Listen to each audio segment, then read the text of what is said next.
أسوة لنا وجعل القرآن دستورا لنا والصلاة والسلام على محمد المصطفى وعلى آله وأصحابه المجتبى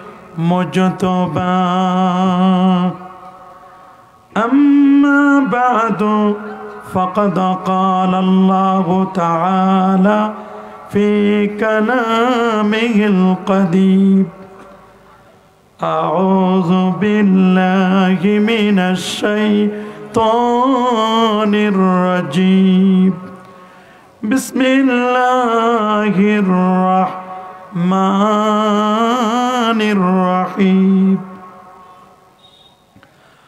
أحل الله البيع وحرم الربا صدق الله العظيم وصدق رسوله النبي الكريم إن الله وملائكته يصلون على النبي يا أيها الذين آمنوا صلوا عليه وسلموا تسليما الله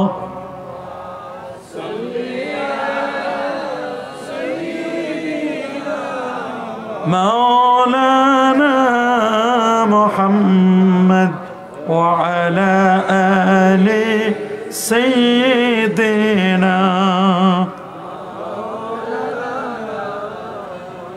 আর একটু জনে জনে মাহাব্বতে পড়ুন আল্লাহ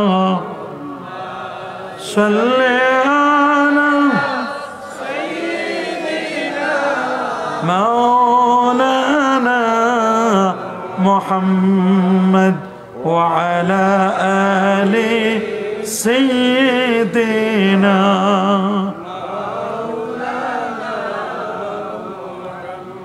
بلغ العلا بكماله كشف الدجى بجماله حسنت جميع صلوا عليه وآله اللهم صل وسلم وبارك عليه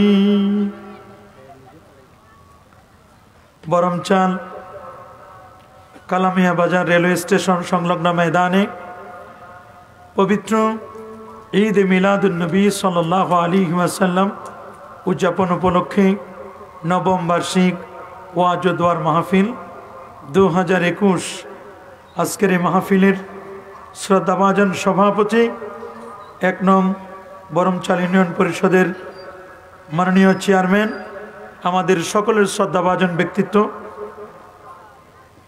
আলহাজ খুরশেদ আহমদ খান সুইট সাহেব দোয়া করুন আল্লাহ তাআলা তার হায়াতে বরকত দান করুন আমিন। কত বছর কিন্তু তার মুখে দাড়ি ছিল না, আলহামদুলিল্লাহ এই বছর যে সুন্দর দাড়ি হয়েছে আল্লাহ কবুল করুন বলে আমিন। তিনি নিয়ত করেছিলেন যে আল্লাহ যদি আমাকে জনগণের খেদমত করার তৌফিক দেন তাহলে আমি দাড়ি রেখে দিব। দাড়ি রেখেছেন, তবে দাড়িটা আরেকটু লম্বা হলে আরো ভালো মানাবে। আল্লাহ কবুল করুন আমিন। আমরা এখান থেকে শিক্ষা নেব, দাড়ি এটা হচ্ছে সম্মানের প্রতীক, ঠিক কিনা বলেন? রাসূল করিম সাল্লাল্লাহু আলাইহি সাল্লাম বলেছেন কাসসুশ শারিব ওয়াফুল্লুহা, মোসকে খাটো করো, দাড়িকে লম্বা করো। দাড়ি রাখা তরিকায় সুন্নাত, আমলি ফরজ, দাড়ি রাখা হচ্ছে ওয়াজিব। সুবহানাল্লাহ বলেন। এক মুষ্টির আগে দাড়ি কাটা ছাটা সম্পূর্ণরূপে হারাম। সম্পূর্ণরূপে কি?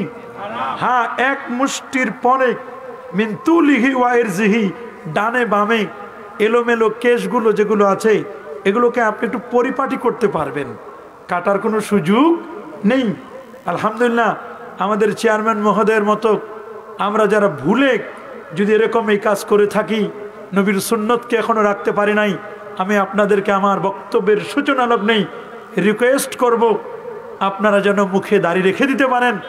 মরার পরে যেন কাপড় খুলে দেখা না লাগে যেটা হিন্দু না মুসলিম, দাড়ি দেখে যেন বুঝতে পারি। আল্লাহ কবুল করুন, আমিন। আরো যারা বলে আল্লাহুম্মা আমিন।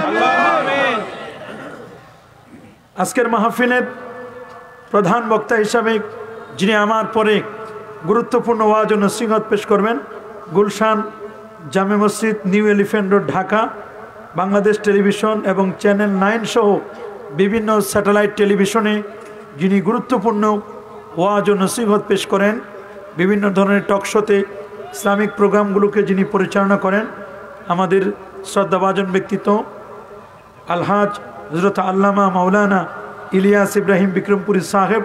দোয়া করুন আল্লাহ তাআলা আমার ভাইকে কবুল আর মঞ্জুর করুন, আমিন। আজকের মাহফিলের বিশেষ অতিথি হযরত মাওলানা সাজ্জাদুর রহমান নকিবী সাহেব। দোয়া করুন আল্লাহ তাআলা তাকেও কবুল আর মঞ্জুর করুন। আজকের মাহফিলে আমার পূর্বে যিনি গুরুত্বপূর্ণ সুন্দর করে কথা বলেছেন, আমারই প্রিয় শাগরেদ, আপনাদের এলাকার কৃতি সন্তান, ঐতিহ্যবাহী দারুন নাজাত সিদ্দিকিয়া কামিল মাদ্রাসা থেকে যিনি হাদিস ডিপার্টমেন্ট থেকে যিনি মাস্টার্স কমপ্লিট করেছেন, হযরত মাওলানা মুফাজ্জল আলী শাহ খাদিমপাড়া থেকে। দোয়া করুন আল্লাহ তাআলা আমাদের এই প্রিয় শাগরেদকে কবুল আর মঞ্জুর করুন, আমিন।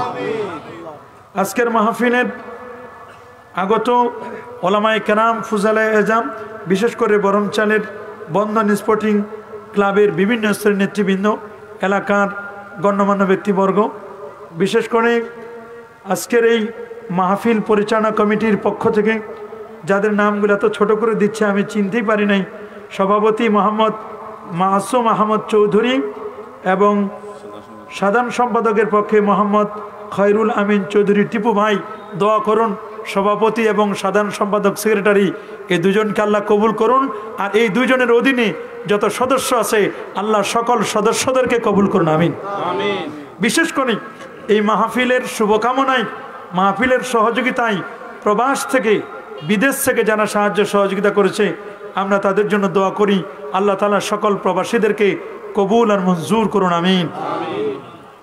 প্রিয় হাজিরিন, সর্বপ্রথম আমরা কালিমাতুশ শুকুর আদায় করছি যিনি আজকের এই ভাষার মাসে শত ব্যস্ততাকে পিছনে ফেলে আরামের ঘুমখানাকে হারাম করে দিয়ে একটি জান্নাতি পরিবেশে আল্লাহর ওলিদের সোহবত এখতিয়ার করবার জন্য আলেম ওলামাদের সাহায্যে কিছু সময় কাটাবার সুযোগটুকু এনায়েত করলেন। আসুন আমরা সকলেই সর্বোচ্চ শক্তি দিয়ে, দারাজ কণ্ঠে, প্রাণ খুলে, দেল মন উজাড় করে, হৃদয়ের সবটুকুন আবেগ আর অনুভূতিকে উচ্ছ্বাস করে, হৃদয়ের বদ্ধ কপাটকে উন্মোচন করে দিয়ে ইসলামের বলে বলিয়ান হয়ে, ইসলামের তেজে তেজিয়ান হয়ে আকাশ বাতাসকে মুখরিত করে পুরুষোচিত কণ্ঠে, কণ্ঠের সাথে কণ্ঠ মিলিয়ে কালিমাতুশ শুকুর আদায় করে পড়ে আলহামদুলিল্লাহ। লাখো কোটি তার চেয়ে অনেক অনেক গুণ বেশি দরুদ আর সালাম পেশ করছি আল্লাহর সৃষ্টির প্রধান আকর্ষণ, কুল কায়নাতের নবী, আকা মাওলা, তাজদারে মদিনা, সুলতানে মদিনা, শামসুদ্দোহা, বদরুদ্দোজা, নূরুল হুদা, সাহেবে কাবা কৌসাইনে আও আদনা, রসুলুস সাকালাইন, ইমামুল হারামাইন, ইমামুল কিবলাতাইন, ইমামুজ্জাদ্দিন হাসান ওয়াল হুসাইন রাদিয়াল্লাহু তাআলা আনহুমা, আফতাবে নবুয়া, শাহানশাহে রিসালা, নূরে মুজাসসাম, হুজুর আকরাম, নূরুন আলা নূর, হাবিবেনা শফিএনা ইমামেনা কুদওয়াতিনা মুর্শিদিনা মুহাম্মাদুর রাসূল সাল্লাল্লাহু আলাইহি ওয়াসাল্লামের পর বিনা দরখাস্তে যে নবীর উম্মত হবার সাআদা সৌভাগ্য আমাদের নসিব হয়েছে। আসুন আরেকটি বার শুকরিয়া আদায় করে পড়ে আলহামদুলিল্লাহ। সবাই বলে আল্লাহু আকবার, আরো জোরে বলে আল্লাহু আকবার। প্রিয় সুধী, গত বছর আমরা আলোচনা করেছিলাম যে বিষয়টি নিয়ে, তা ছিল কোভিড-19 করোনা ভাইরাসের একেবারে মোক্ষম সময়টিতে আমরা আলোচনাটা করেছিলাম কোন কোন খাবার আমাদের জন্য লিগ্যাল আর কোন কোন খাবার আমাদের জন্য ইল্লিগাল, কোনটি বৈধ এবং কোনটি অবৈধ। এই বিষয়টি নিয়ে গত বছর আমরা আলোচনা করেছিলাম। আজকে আমাকে 3টি বিষয় বলা হয়েছে এবং সর্বশেষে প্রশ্নোত্তর পর্ব থাকবে ইনশাআল্লাহ। প্রথম বলা হয়েছে সুদ এবং ঘুষ নিয়ে। আপনারা সকলে জানেন যে হালাল এবং হারাম এটি মানুষ বানাতে পারে না। হালাল এবং হারামের কনসেপ্টটি এটি আসে আল্লাহর পক্ষ থেকে এবং তার পেয়ারা নবী রসুল করিম রউফুর রাহিম নবীজি মুস্তফা সাল্লাল্লাহু আলাইহি ওয়াসাল্লামের পক্ষ থেকে। সুবহানাল্লাহ বলেন। পবিত্র কোরআনুল কারীমে আল্লাহ পাক রব্বুল আলামিন বলেন, মা আতাকুমুর রাসূল ফাখুদুহু ওয়া মা নাহাকুম আনহু ফান্তাহু। রসুল যা তোমাদের জন্য নিয়ে এসেছেন সেটিকে তোমরা অ্যাকসেপ্ট করবে, আর যা তিনি নিষেধ করেছেন তা থেকে তোমরা সম্পূর্ণরূপে বিরত থাকবে। এটির নামই হচ্ছে তাকওয়া। আর এটিই হচ্ছে এজ এ মুসলিম একজন মুসলমানের যতগুলো অব্লিগেটরি দায়িত্ব রয়েছে সে অব্লিগেটরি দায়িত্বগুলোর মধ্যে একটি অন্যতম দায়িত্ব হচ্ছে এটি। সুবহানাল্লাহ বলেন। আপনারা জানেন হালাল যেটি এটা আনলিমিটেড। হালালগুলো কি আনলিমিটেড। আসলুল আশিয়ায়ে আল ইবাহা, প্রত্যেকটি জিনিসের মূল হচ্ছে হালাল। সুবহানাল্লাহ বলেন। আর হারাম যেটি এটা হলো লিমিটেড, এর একটা লিমিট আছে। যেমন মানুষের রক্ত খাওয়া এটি হারাম, ঠিক কিনা বলেন? সুদ খাওয়া, ঘুষ দেওয়া, সোয়াইন শকর এটা খাওয়া হারাম। মাইতা যে প্রাণীটি মারা গেছে ডেড বডি এটি খাওয়া আমাদের জন্য হারাম। মদ খাওয়া, জেনা করা, এতিমের সম্পদ ভক্ষণ করা, আরেকজনের সম্পদ অন্যায়ভাবে কুক্ষিগত করা এটি হারাম। তা হারামগুলো আমরা গণনা করতে পারবো। হারামগুলো এগুলো গণনা করা যায়, এটা মনে রাখবেন লিমিটেড। কিন্তু কতগুলো আছে হালাল যেটা এটার কোনো লিমিট নাই, আনলিমিটেড। হালাল গণনা করে আপনি শেষ করতে পারবেন না। কথা বলেন ঠিক না? কিন্তু যেটা হারাম এটা হাতে গোনা কয়েকটা। আমরা যদি এই হারামগুলো থেকে বেঁচে থাকতে পারি আর হালালগুলোকে যদি আমরা অ্যাপ্লাই করি, প্র্যাকটিস করি আমাদের সামাজিক জীবনে, ব্যক্তি জীবনে, পারিবারিক জীবনে, তাহলে আমাদের জন্য কিন্তু খুব সহজ হবে। কথা বলুন ঠিক না? তো মনে রাখবেন, খুব গভীর মনোযোগ। হালালের ডেফিনেশনটা যদি আমরা এভাবে দেই, হালাল হচ্ছে আল হালালু মা আহাল্লাল্লাহু তাবারাকা ওয়া তাআলা। হালাল হচ্ছে আল্লাহ যেটি হালাল করেছেন। সুবহানাল্লাহ। ওয়াল হারামু মা হারামাল্লাহু তাআলা। আর হারাম হচ্ছে আল্লাহ রাব্বুল আলামিন যা হারাম করেছেন তাই হারাম। ওয়া মা সাকাতা আনহু উফিয়া আনহু। আল্লাহ যে ব্যাপারে কোনো কথাই বলেন নাই, চুপ রয়েছেন, হালালও বলেন নাই, হারামও বলেন নাই, ওটা আল্লাহর পক্ষ থেকে আমাদেরকে মাফ করে দেওয়া হয়েছে। সুবহানাল্লাহ। সহিহ বুখারীর বর্ণনা, নুমান ইবনে বাশির রাদিয়াল্লাহু তাআলা আনহু বলেন, আল্লাহর হাবিব ইরশাদ করেছেন, ইন্নাল হালালা বাইয়িনুন ওয়াল হারামা বাইয়িনুন। হালাল এবং হারাম স্পষ্ট। ওয়া মা বাইনাহুমা উমুরুম মুশতাবিহাত। মাঝখানে রয়েছে সন্দেহযুক্ত জিনিস। মুমিন কখনো সন্দেহের মধ্যে আপতিত হতে পারে না। দামা ইউরিবুকা মা লা ইউরিবুক। তুমি ছেড়ে দাও যেটি সন্দেহ, আর বরং যেটি সন্দেহ মুক্ত সেটাকে তুমি অ্যাকসেপ্ট করবে। তা আমরা যদি পবিত্র কোরআনুল কারীমের দিকে তাকায় দেখি, তাহলে সুদ এবং ঘুষের ব্যাপারে কোরআন কি চমৎকার করে বলে দিয়েছেন, আহাল্লাল্লাহুল বাইআ ওয়া হাররামার রিবা। আল্লাহ বেচা কিনাকে করেছেন হালাল, সুদকে করেছেন হারাম। সুদ কি হারাম, সুদ কি হারাম। সুদ হচ্ছে হারাম। হারামে কোনো আরাম নাই, আছে বেরাম। হারামে কোনো আরাম আছে নাকি? কি আছে? বেরাম। যারা হারাম ভক্ষণ করে তাদের হৃদয়গুলো সবসময় প্রকম্পিত থাকে, হার্ট দুর্বল থাকে, ফার্মের মুরগির মতো। ফার্মের মুরগি যেমন একটু বিদ্যুৎ চমকালে, জোরে আওয়াজ হলে ফার্মের মুরগি অ্যাটাক করে, ঠিক কিনা বলেন? মারা যায়। যারা হারামখোর, অন্যায়ভাবে মানুষের সম্পদকে গ্রাস করে, সুদ খায়, ঘুষ দেয়, মনে রাখবেন তাদের হার্ট দুর্বল, তাদের চলার পথে অনেক ভয়, সিকিউরিটি গার্ড ছাড়া চলতে পারে না। কথা বলুন ঠিক কিনা? যারা হালাল খায়, যারা বৈধ খায়, যাদের সাথে সুদ ঘুষের কোনো সম্পর্ক নেই, মনে রাখবেন তাদের চলতে কোনো সমস্যা নেই। আল্লাহ তাআলা তাদের জীবনের মধ্যে বারাকাত দিয়ে, প্রাচুর্যতা দিয়ে আল্লাহ তাআলা ভরপুর করে দেন। জোরে বলেন সুবহানাল্লাহ।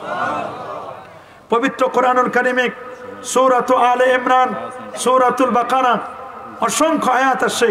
আল্লাযীনা ইয়াকুলুনা রিবা লা ইয়াকুমুনা ইল্লা কামা ইয়াকুমুল্লাযী ইয়াতাখাব্বাতুহুশ শাইতান মিনাল মাসসি যালিকা বিআন্নাহুম ক্বালু ইন্নামাল বাইউ মিসলুর রিবা ওয়া হাল্লাল্লাহুল বাইআ ওয়া হাররামার রিবা। স্পষ্ট করে আল্লাহ রাব্বুল আলামিন বলে দিলেন সুদ এবং ঘুষ, সুদ এটা হারাম, ব্যবসা বাণিজ্য এটা হচ্ছে হালাল। সুবহানাল্লাহ বলেন। সুদ কি? কথা বলেন না।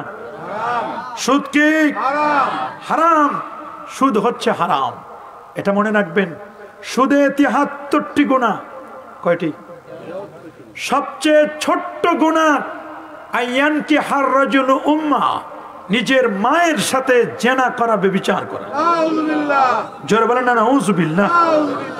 আল্লাহ পাক রব্বুল আলামিন বলে দিচ্ছেন স্পষ্ট করে, ইয়া আইয়ুহাল্লাযীনা আমানু, হে ঈমানদার বান্দাগণ, লা তাকুলুর রিবা, সুদ খেও না, আদাফাম মুদাফা।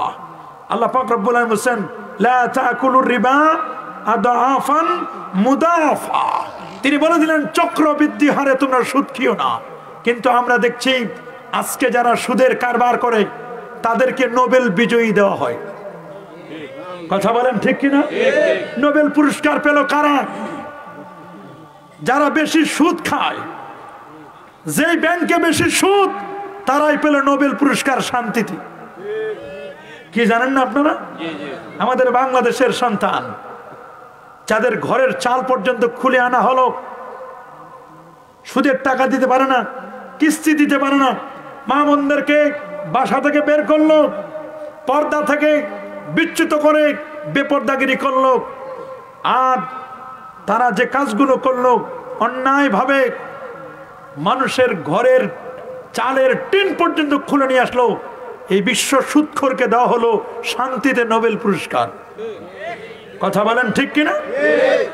সাবধান, যাদের দিয়ে ভূত ছুটাবেন তাদেরকেই তো ভূত ধরি। সর্বাঙ্গে ব্যথা, ঔষধ দিব কথা, ঔষধ দেওয়ার তো কোনো জায়গা নাই। কথা বলেন ঠিক কিনা? ওয়াত্তাকুল্লাহ, আল্লাহ বলেন আল্লাহকে ভয় করো, তোমরা আমাকে ভয় করো, লাআল্লাকুম তুফলিহুন, তাহলে তোমরা সফল কাম হতে পারবে। ওয়াত্তাকুন নার আল্লাতী উইদ্দাত লিল কাফিরিন, আর ভয় করো জাহান্নামের আগুনকে, যেটি কাফেরদের জন্য প্রস্তুত করে রাখা হয়েছে। তোমরা যদি অন্যায় করো, পাপের কাজ করো, সুদ খাও, ঘুষ দাও, তোমাদের জন্য জাহান্নাম অপেক্ষা করছে। মরতে দেরি, জাহান্নামে যেতে দেরি নয়। কথা বলেন ঠিক কিনা? আল্লাহ পাক রব্বুল আলামিন বারবার বলে দিলেন যে সুদ, ঘুষ এগুলো জুলুম। ঠিক কিনা? আমরা কি কেউ সুদের সাথে কারবার করব? জোরে বলেন। ঘুষের সাথে কারবার করব?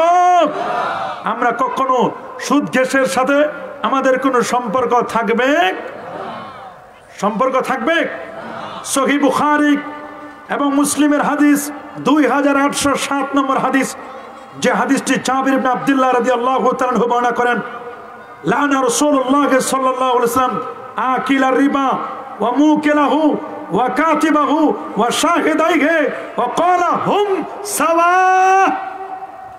হযরত জাবির ইবনে আব্দুল্লাহ রাদিয়াল্লাহু তাআলা আনহু বলেন, আল্লাহর হাবিব অভিসম্পাত করেছেন, লানত করেছেন আকিলার রিবা, সুদ গ্রহণকারীকে, যে সুদ খায় তাকে কি করেছেন? অভিসম্পাত করেছেন, লানত করেছেন। শুধু তাকে নয়, ওয়া মুকিলাহু, যে সুদের খাতায় লেখে তো না, সুদ খাওয়ায়, দেখেন না, এটাকে কন্টাক্ট করে, আবার ভায়া হয়, হয় না? মনে করেন একটা কাজ আপনি করে দিবেন, 5 লাখ টাকা চুক্তি করলো, 3 লাখ দিবে, 3 লাখ নিবে, যার সাথে চুক্তি হয়েছে তাকে দিবে 3 লাখ, সে খাবে 2 লাখ, মাঝখানে প্রশাসনকে খাওয়াবে 1 লাখ। আছে না এরকম? এই যে নিজে খেলো, মানুষকে খাওয়াইলো। ওয়া মুকিলাহু ওয়া কাতিবাহু, সুদের খাতায় যে লেখলো। ব্যাংকে অনেকে মনে করে আমি যে সুদ খাই না, ম্যানেজার মনে করে আমি সুদ খাই না, আমার কর্মচারীরা এগুলো লেখে। এই যে লেখাইলো কথা, তার কথাই তো লেখাইলো। রসুল বলেন তাদের উপর অভিসম্পাদ, তাদের উপর কি অনেকে বলে আমি সুদ খাই নাই, দূর থেকে শুধু দেখছি, সাক্ষী থাকলো। মনে রাখবেন, দূর থেকে যারা সাক্ষী থাকলো তাদের উপরেও অভিসম্পাদ আল্লাহ এবং আল্লাহর রসুলের। নাউজুবিল্লাহ বলেন, আরো যারা বলেন নাউজুবিল্লাহ। আমরা কি সুদের সাথে আমাদের সম্পৃক্ততা থাকবে? কি বলেন থাকবে? মুসনাদু আহমদের 2825 নম্বর হাদিস, আল্লাহর হাবিব বলেছেন, ইমাম আহমদ বিন হাম্বল হাদিসটিকে কোট করেছেন।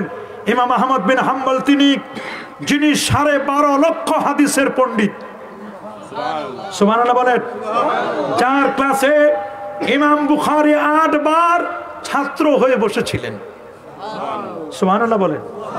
সেই ইমাম আহমদ বিন হাম্বল আকীদার জন্য, বিশুদ্ধ আকীদা চর্চা করতে গিয়ে জেলখানায় বন্দী হয়েছিলেন। জেলখানায় বন্দী হয়ে তার পিঠে 101টি ব্যত্যাঘাত করা হয়েছিল। তিনি বিশুদ্ধ আকীদা থেকে 1 ইঞ্চি তিনি সরে যান নাই। আল্লাহু আকবার বলেন। আজকে তো আমরা সকালে এক ধরনের আকীদা, বিকেলে আরেক ধরনের আকীদা। ইউসবিহু মুসলিমান ওয়া ইউমসি কাফিরান, সকালে মুসলমান বিকালে কাফের, সকালে আহলুস সুন্নাহ বিকালে ওয়াহাবি। কথা বলেন ঠিক কিনা? অনেকে মসজিদে ঢুকি সুন্নি হয়ে ঢোকার পরে কয়েক সপ্তাহ পরে ওয়াহাবি হয়ে যায়। জোরে বলুন ঠিক কিনা? যখন ঢুকার সময় বলে আমি মিলাদও পড়ি, কিয়ামও করি, ঢোকার পরে যখন কিছুদিন গেল, 2-3 সপ্তাহ পরে মিলাদও নাই, কিয়ামও নাই, সুন্নি যত বিষয়গুলো রয়েছে সবগুলোকে ডিলিট করে, রিমুভ করে দিয়ে তার আসন করার জন্য চেষ্টা করে। জোরে বলুন ঠিক কিনা? আমরা বলবো সুই হয়ে ঢুকো, বড় ফরা হয়ে বের হও। সাবধান, সাবধান। যারা সুই ঢুকাতে পারে তারা ফই ফরা বড় হয়েও কিন্তু এটাকেও কিন্তু তারা কিন্তু নস্যাৎ করে দিতে পারে, নষ্ট করে দিতে পারে। জোরে বলুন ঠিক কিনা? আর আমরা সব সময় বলি, যারা গোস্তাখে রাসূল, বেয়াদবে রাসূল, তারা টুডে আর টুমরো, আজ না হয় কাল জাতির সামনে লজ্জিত হবে, অপমানিত হবেই হবে। আমরা সব জায়গায় কম্প্রোমাইজ করতে পারি, কিন্তু আমার নবীর শানে বেয়াদবি করলে আমরা কখনো তাকে ছাড় দেব না। কথা বলুন, জোরে বলুন, কি আমরা ছাড় দেব? কারণ আমার নবী তো এমন নবী, হাসরের ময়দানে আমার নবীকে তো সর্বপ্রথম উঠানো হবে। জিবরিল আমিন ওয়ালাহু সিত্তু মিআতি জানা, 600 নূরের পাখা, 24,000 বার নবীর কাছে এসেছিলেন। সমস্ত মানুষগুলো মারা যাবে, ইভেন ফেরেশতারাও মারা যাবে, বাকি থাকবে শুধু মালাকুল মউত আজরাইল আলাইহিস সালাম। আল্লাহ বলবেন, ইয়া মালাকাল মউত, মুত, এ মালাকুল মউত তুমিও মারা যাও। মালাকুল মউতও মারা যাবে। সর্বপ্রথম আল্লাহ তাআলা ফেরেশতাদের মধ্য থেকে কয়েকজনকে আল্লাহ তাআলা জিন্দা করবেন, বলবেন আমার দোস্তরে রওজা শরীফ থেকে উঠাও। সুবহানাল্লাহ, আল্লাহু আকবার বলেন। আমার নবীজির রওজা মোবারক পুরো জমিন তামার মতো হয়ে যাবে। নবীজির রওজা মোবারকের ওই জায়গাটা সাফ ফেরেশতারা খুঁজে বের করবেন, নবীজির রওজা মোবারকের জায়গাটির কাছে আসবেন, নবীকে ঘুম থেকে জাগাবেন। আমার নবী তো রওজা মোবারকায় জিন্দা নবী। আল্লাহু আকবার। রাসূল বলেন, আনা হাইয়ুন ফি কবরি, আমি নবী কবরে জিন্দা থাকবো। শুধু আমি নয় রে, ইন্না আম্বিয়া আল্লাহে আহয়াউন ফি কুবুরিহিম ওয়া হুম ইরযাকুন, সমস্ত নবীগণ কবর শরীফে জিন্দা। আল্লাহু আকবার বলেন। এই জমিনকে আমার আল্লাহ নোটিশ করে দিয়েছেন, ইন্নাল্লাহ হারামা আলাল আরদি আন তাকুনা আজসাদাল আমবিয়া, কোন নবীর অস্থি, মজ্জা, চুল পরিমাণ গোশত ভক্ষণ করা এই জমিনের পর আল্লাহ হারাম করে দিয়েছেন। নবীজিকে ঘুম থেকে জাগানো হবে, রোজা শরীফ থেকে উঠানো হবে। তো নবীজি রোজা শরীফ থেকে উঠবেন, উঠার সময় ইয়াকুলু ওয়া ইয়াবকি, নবীজি বলবেন আর কাঁদবেন। সুবহানাল্লাহ, বলবেন যে আয়না উম্মতি, আয়না উম্মতি, আমার উম্মত কই, আমার উম্মত কই। সুবহানাল্লাহ। আমার নবী রোজা মোবারক থেকে প্রথম উঠেই নবীর চোখে থাকবে কান্না, নবীর চোখে থাকবে পানি।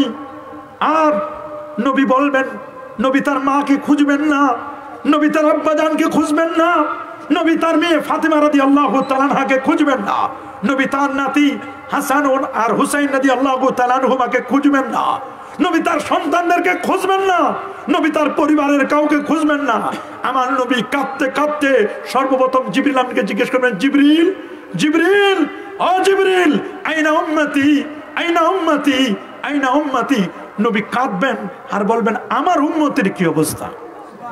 বলবেন হুজুর এখনো পর্যন্ত কাউকে তো উঠানোই হয় নাই, সর্বপ্রথম আপনাকে রোজা মোবারক থেকে উঠানো হয়েছে। রাসূল বলেন ওই মুহূর্তে আমি দেখব আন্না মূসা মুতালাফফিফুন বিউমুদি আরশি বিউমুদিল আরশ। মূসা নবী তিনি এখনো বেহুশ হয়ে আল্লাহর আরশের খুঁটি ধরে কাঁদবেন। সুবহানাল্লাহ। মূসা নবী এখনো চেতনা পান নাই, চেতনা হারিয়ে ফেলেছেন, কেউ উঠেন নাই। মূসা নবী আল্লাহর আরশের খুঁটি ধরে কাঁদবেন আর বলবেন তিনি, আল্লাহ আল্লাহ আমি আমার মা না বাবা নয়, আমি আমার নিজে বাঁচবো কিনা এটা চিন্তা করবেন তিনি মূসা নবী। আর আমার নবী চিন্তা করবেন তার উম্মতের কথা। আল্লাহু আকবার বলেন। কেমন দয়ার নবী, কেমন মায়ার নবী। আমার নবীর ডান দিক থেকে উঠবেন হযরত আবু বকর সিদ্দিক রাদিয়াল্লাহু তাআলা, বাম দিক থেকে উঠবেন হযরত ওমর ফারুক, আর পায়ের দিক থেকে পিছন দিক থেকে উঠবেন হযরত বিলাল রাদিয়াল্লাহু তাআলা। আল্লাহু আকবার বলেন। সেই নবীর তো উম্মত আমরা, সেই নবীর উম্মত আমরা না, সেই নবীর উম্মত আমরা। আমার নবী প্যারা নবী রাসূল করিম রউফুর রহিম নবীজি মুস্তাফা সাল্লাল্লাহু আলাইহি ওয়াসাল্লাম বলেছেন, দিরহামু রিবা, সুদের একটি দিরহাম একটি টাকা। কয়টি? সুদের একটি টাকা। দিরহামু রিবান, মনে রাখো সুদের একটি টাকা। ইয়াকুলুহুর রাজুলু, যদি লোকটি খায় ওয়া ইয়ালামু, সে জানে যে এটা সুদের টাকা, এটা জেনে শুনে যদি একটি টাকা কেউ যদি ভক্ষণ করে, কেউ যদি খায়, আসাদ্দু মিন সিত্তাতি ওয়া সালাসিনা জানিয়াতান, মনে রেখো মনে রেখো একটি সুদের টাকা ভক্ষণ করার কারণে 36 বার 36 বার জেনা করলে যে পরিমাণ পাপ হবে, গুনাহ হবে, সুদের একটি টাকা খেলে ওই পরিমাণ গুনাহ আল্লাহ সুদখোরের আমলনামায় লিখে দিবেন। নাউজুবিল্লাহ। আরো জোরে বলেন নাউজুবিল্লাহ। বড় কঠিন বিষয়। হযরত আবু হুরায়রা রাদিয়াল্লাহু তাআলা হাদিস বর্ণনা করেন, নূর নবী, আলোকিত নবী। সুবহানাল্লাহ বলেন। এই আমার নবী নূর নবী না, কথা বলেন না। ইজা তাকাল্লামা রুইয়া কান্নুর, নবী যখন কথা বলেন যেন দুই দাঁতের ফাঁক দিয়ে যেন নূর চমকায়। সুবহানাল্লাহ। আজকে হাদিস পড়লাম সুনানুন নাসাই কিতাবুল ইস্তিসকা, নবী যখন হাত উত্তোলন করতেন, আজকে সকালবেলা হাদিস পড়লাম, সেখানে স্পষ্ট করে লেখা, নবী যখন হাত উত্তোলন করতেন বৃষ্টি প্রার্থনার জন্য, হাত্তা ইউরা বায়াজু ইবতাইহি, নবীজির বগলের শুভ্রতা সাদা অংশ দেখা যেত। আল্লাহু আকবার বলেন। আমার নবী যখন জন্ম নিল, মুসনাদ আহমদের 17192 নম্বর হাদিস, নবীর জন্মের সময় যে নূর বের হয়েছে, আদাত মিন কুসুর আসাম, নবীর জন্মের নূরে 2500 কিলোমিটার দূরের বড় বড় প্রাসাদগুলো দেখা গেছে। সুবহানাল্লাহ। আল্লাহু আকবার। আল্লাহু আকবার। আরে রিসালাত ইয়া রাসূলুল্লাহ, ঈদ মিলাদুন নবী, জিন্দাবাদ জিন্দাবাদ। গভীর মনোযোগ। সে নবীজি বলেছেন, আর রিবা সাবউনা হুবান আইসারুহা আইয়ান কাহার রাজুলু উম্মাহু, মনে রেখো মনে রেখো, সুদের পাপের 70টি স্তর রয়েছে, 70টি গুনাহ। তার মধ্যে সবচেয়ে ছোট্ট গুনাহ নিজের মার সাথে জিনা করা। নাউজুবিল্লাহ বলেন। আরো জোরে বলেন নাউজুবিল্লাহ। আমরা কি সুদের সাথে লিপ্ত হব? না। জোরে বলেন, আরো জোরে বলেন। আল্লাহর হাবিব তিনি আরো বলে দিয়েছেন, সুনান ইবনে মাজার 2827 নম্বর হাদিস, ইন্নার রিবা ওয়া ইন কাসুরা ফাইন আকিবাতাহু তাসিরু ইলা কাল্লিন, মনে রাখবা নিশ্চয় সুদ এমন বস্তু যার পরিণাম হচ্ছে সংকুচিত হওয়া। যদিও তা বৃদ্ধি মনে হয়, মনে করবা যে সুদ মনে হয় সুদ খাচ্ছি, আমি অনেক টাকা উপার্জন করছি, 100 টাকা দিলাম, আমি পাইলাম 110 টাকা। কত লাভ হইলো? কত কত হয়েছে? এরকম যদি 1000 টাকা হয় তাহলে 1000-এ 100 টাকা, 10,000-এ 1000 টাকা, 1 লাখে 10,000 টাকা, 5 লাখে 50,000 টাকা।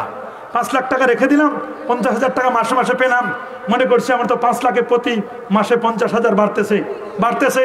আল্লাহ কয় শোনো, তোমার 5 লাখে 50,000 বাড়ে, কিন্তু তোমার কিডনির সমস্যা, হার্টের সমস্যা, ব্রেনের সমস্যা, এক ডাক্তারকে দিতে লাগবে 6 লাখ। পাইছো 50,000, সুদ আসল সহ গেল। কথা বলেন ঠিক কিনা? অনেকে ঘুষ খায় না? রাসূল বলে দিয়েছেন, আর রাশিক ওয়াল মুরতাশিক কিলাহুমা ফিন্নার। যে ঘুষ দেয়, আর মনে রাখবা আল মুরতাশি ঘুষ গ্রহণকারী আর ঘুষ প্রদানকারী উভয়ের উপর অভিসম্পাত। যে ঘুষ নিল আর যে ঘুষ দিল, ঘুষ ছাড়া একটা ফাইলও চলে না। কথা বলেন, ভূমি অফিসের ফাইল চলে না ঘুষ ছাড়া। শিক্ষা ভবনের ফাইল আরেক টেবিল থেকে আরেক টেবিলে যায় না ঘুষ ছাড়া। পুলিশ আসামি ধরে না ঘুষ ছাড়া। কথা বলুন ঠিক? এলাকার মাতবর, চেয়ারম্যান, মেম্বার বিচার করে না ঘুষ না দিলে। সব চেয়ারম্যান না, আবার আপনি তো খান না, আলহামদুলিল্লাহ, এটা মনে করেন না, সব চেয়ারম্যান না। কথা বলেন ঠিক কিনা? মনে রাখবেন, যারা ঘুষের প্রহসন, ঘুষ নিয়ে যারা বিচার করে, কঠিন কিয়ামতের ময়দানে রাসূল বলেন, আল কুযাতু ফিদ দুনিয়া সালাসা। এই পৃথিবীর বিচারকরা 3 শ্রেণীর। ওয়াহিদুন ফিল জান্নাহ, 1 শ্রেণীর বিচারক যাবে জান্নাতে। ওয়া ইসনানি ফিন্নার, 2 শ্রেণীর বিচারক জাহান্নামে, উপর করে নিক্ষেপ করা হবে। সাহাবীরা বলল, হুজুর কারা? নবীজি বলেন, ওই বিচারক জান্নাতি হবে যে বিচারক নেই বিচার করে, ঘুষ নেয় না, আর তারা জাহান্নামী হবে যারা বিচার করতে গিয়ে আরেকজনের ঘুষ নিয়ে বিচারটা অন্যদিকে প্রভাবান্বিত করে, প্রহসনের বিচার করে। ঠিক কিনা? আমার রাসূল বলেছেন, লাউ সারাকাত ফাতিমা বিনতে মুহাম্মদ, মুহাম্মদের কন্যা ফাতিমাও যদি চুরি করে, লাকাতাতু ইয়াদাহা, আমি রাসূল নিজে আমার মেয়ের হাত কেটে দিব। তোমরা তো কাটতেও ইতস্তত বোধ করবে, আমার নবীর মেয়ে তো চুরি করতে পারে না, প্রশ্নে আসে না। নবী এটা ব্যর্থ কণ্ঠে বলে দিয়েছেন। ঠিক কিনা বলেন? তাহলে কি আমরা ঘুষ দেব? জোরে বলেন, আরো জোরে, আরো জোরে।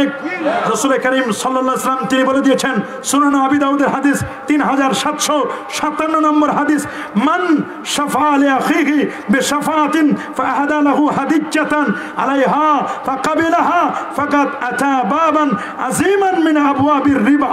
আল্লাহ নবী বলেন, যে ব্যক্তি কারো জন্য সুপারিশ করলো এবং সেই সুপারিশের প্রতিদান স্বরূপ তাকে কিছু উপহার দিল, যদি সেটা গ্রহণ করে, তাহলে সে সুদের দরজার সময় একটি বড় দরজায় উপস্থিত হলো। কয়, দোস্ত আমার ফাইলটা একটু ঠিক করে দিবা, আমি তোমাকে 50,000 টাকা দিব। আছে না? আমার গাড়িটা একটু কিনে দিবা সিস্টেম করে, আছে না এরকম? আমার লাইনটা একটু 2 নাম্বারই করে দিবা, 3 লাখ দিব। কথা বলেন ঠিক কিনা? সুপারিশ করে। সুপারিশ, যে ব্যক্তি কারো জন্য সুপারিশ করলো এবং সেই সুপারিশের প্রতিদান স্বরূপ আমি যে সুপারিশ করে দিছি এই জন্য আমারে কিছু ঘুষ দিল, এটা ঘুষ হবে না? এখন তো ঘুষ নাম নাই, ঘুষ হয়ে গেছে সব হাদিয়া। ঘুষ হয়েছে সব কি হাদিয়া। ঘুষ আর নাই।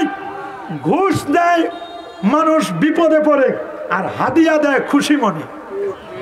হাদিয়া চেয়ে নেওয়া যায় না। হাদিয়া কি চেয়ে নেওয়া যায়? হাদিয়া দেওয়াও সুন্নাত, নেওয়াও সুন্নাত। তাহাদাও তাহাব্বু, হাদিয়া দাও মহব্বত বাড়বে।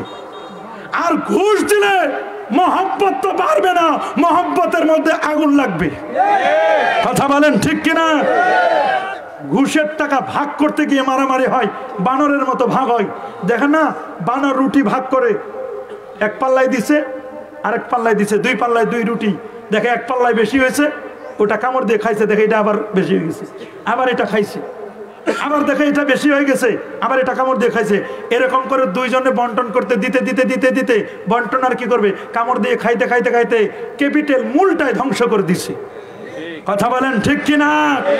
অনেকেই ডেস্টিনি করেছিল, আশা নিরাশা ভরসা যত ধরনের এইরকম বিষয়গুলোর সাথে সম্পৃক্ত ছিল। মনে রাখবেন, ওরা মনে করেছিল আঙ্গুল ফুলে কলা গাছ হবে, কিন্তু আঙ্গুল ফুলে তো আর কলা গাছ হয় না। এমন ধরা দিল, চালান সহ শেষ। আমও গেল, সালাও গেল। যারা বলুন ঠিক কিনা? আমও গেছে, সালাও গেছে, আমও গেছে, সালাও গেছে, সব গেছে। কথা বলুন ঠিক না? আমাদের দেশের ঘুষ এমন কোন সেক্টর নাই যেখানে ঘুষ নাই। এই জন্য বঙ্গবন্ধু বলেছিলেন, আফসোস করে দুঃখ করে, সবাই পাইল সোনার খনি, আমি পাইলাম চোরের খনি। কথা বলেন ঠিক কিনা?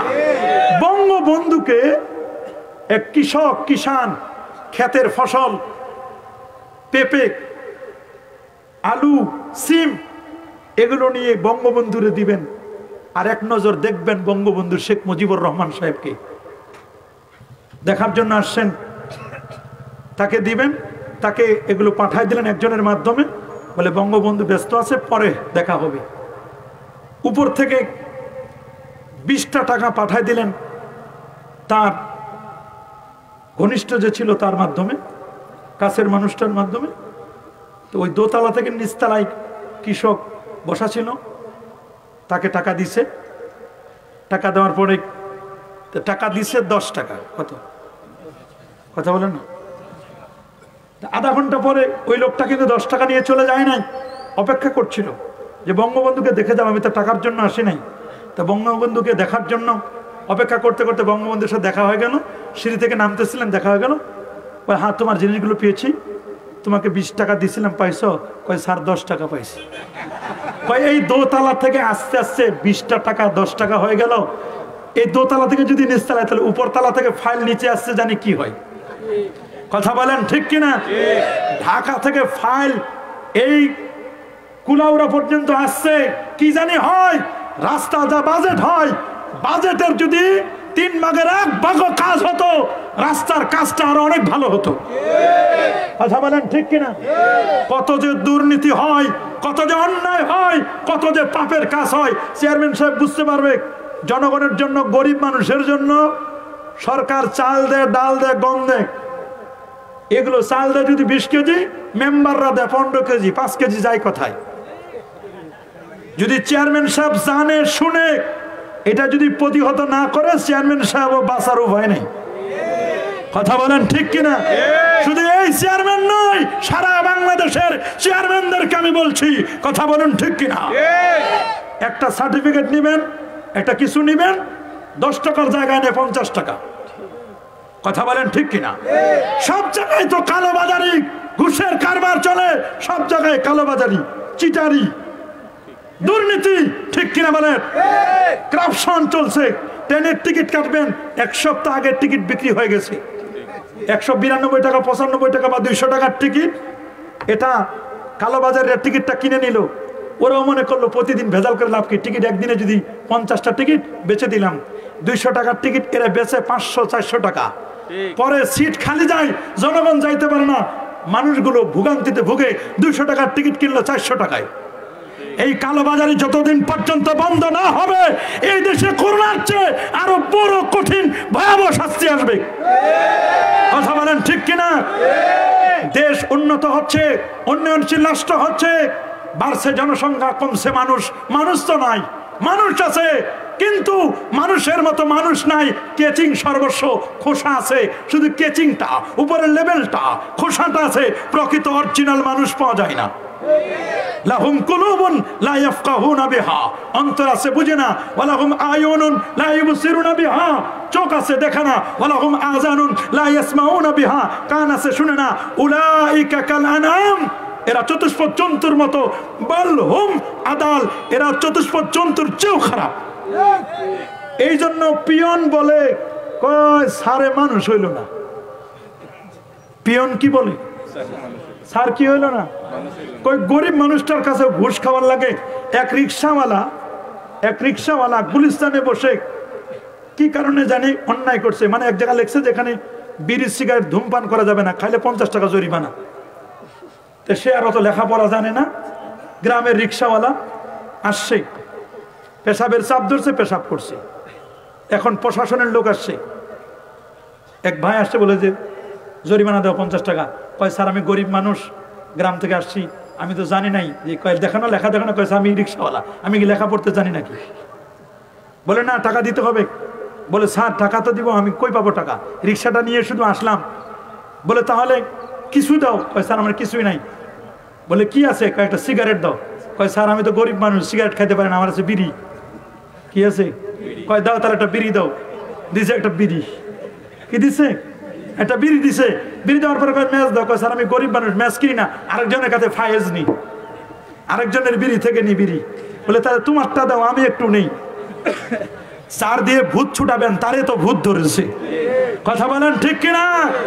এই জন্য সাবধান, দুর্নীতি, অন্যায়, সুদ, ঘুষ। আজকে যদি ঘুষ বন্ধ হয়, দেশটা অর্ধেক ভালো হয়ে যাবে। রাস্তাঘাটে যদি চাঁদাবাজি বন্ধ হয়, সোনার বাংলাদেশ হবে। কথা বলেন ঠিক কিনা? রিক্সাওয়ালার কাছে চাঁদাবাজি, সবজি বিক্রেতার কাছে চাঁদাবাজি, এগুলো সব করাপশন, দুর্নীতি। ঠিক কিনা বলেন? সুদ এবং ঘুষের চেয়েও মস্ত বড় অপরাধ এগুলো। সহিহ বুখারী হাদিস, রাসূলুল্লাহ বলেছেন ওয়াজতানিবু আনিস সাবিল মুবিকাত, 7টি ধ্বংসাত্মক গুনাহ থেকে বেঁচে থাকো।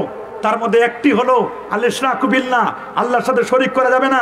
আরেকটি হচ্ছে আকলুর রিবা, সুদ খাওয়া, ঘুষ দেওয়া, ওয়ার রিশওয়া।